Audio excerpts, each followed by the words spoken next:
வெண்பருத்தி நூலெடுத்து வாய் வெடிச்ச பூவெடுத்து நான் அணிஞ்சிட தொடுத்து வச்ச நடினமான மாலை இது.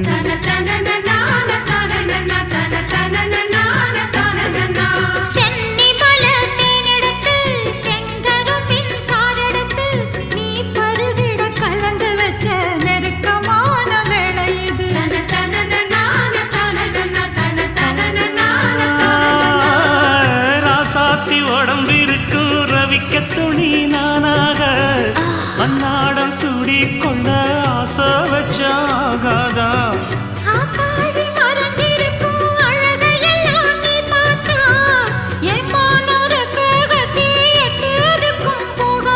அடிச்சி சக்கரையே எட்டி நீயும் நிக்கிறியே நான் ஏங்கி ஏங்கி பார்க்கிற போறாங்க.